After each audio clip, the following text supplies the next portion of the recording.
আচলতে আচলতে আমি ন্যায় বিচাৰোঁ। যিজন দোষী পাইছে সেই দোষীজনে উপযুক্ত শাস্তি পাওক, আমি সেই শাস্তি পোৱাটোৱে বিচাৰোঁ। ইয়াত যাতে কোনো ফুংফাং নহয়, যাতে ফুংফাং নকৰাকৈ যাতে উচিত তদন্ত পায় আৰু দোষীজনে যাতে উচিত শাস্তি পায় সেইটোৱে আমি বিচাৰোঁ।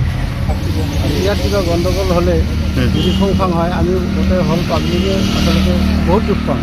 যদি আমাৰতো এটা অধিকাৰ আছে, আমি ন্যায় পাৱাৰ এটা অধিকাৰ আমাৰ সৰ্বসাধাৰণ মানুহ, আমাৰ ন্যায় পাৱাৰ এটা অধিকাৰ আছে।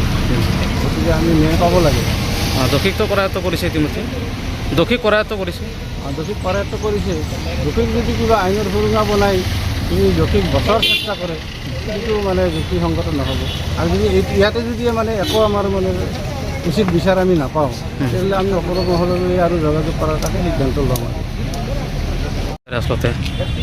আচলতে আমি ন্যায় বিচাৰোঁ।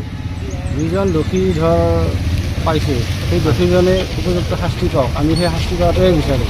ইয়াত যাতে কোনো ফুংফাং নহয়, যাতে ফুংফাং নকৰাকৈ যাতে উচিত তদন্ত পায় আৰু দোষীজনে যাতে উচিত শাস্তি পায় সেইটোৱে আমি বিচাৰোঁ। আৰু ইয়াত কিবা গণ্ডগোল হ'লে যদি ফুংফাং হয়, আমি গোটেই হল পাব্লিকে আচলতে বহুত দুখ পাওঁ। যদি আমাৰতো এটা অধিকাৰ আছে, আমি ন্যায় পাৱাৰ এটা অধিকাৰ, আমাৰ সৰ্বসাধাৰণ মানুহ, আমাৰ ন্যায় পাৱাৰ এটা অধিকাৰ আছে। গতিকে আমি ন্যায় পাব লাগে। দোষীকটো কৰায়ত্ব কৰিছে ইতিমধ্যে, দোষী কৰায়ত্ব কৰিছে। দোষীক কৰায়ত্ব কৰিছে।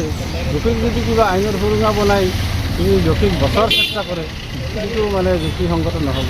আৰু যদি ইয়াতে যদি মানে একো আমাৰ মানে উচিত বিচাৰ আমি নাপাওঁ, তেতিয়াহ'লে আমি অপৰাধ মহললৈ আৰু যোগাযোগ কৰাৰ কাৰণে সিদ্ধান্ত ল'ম।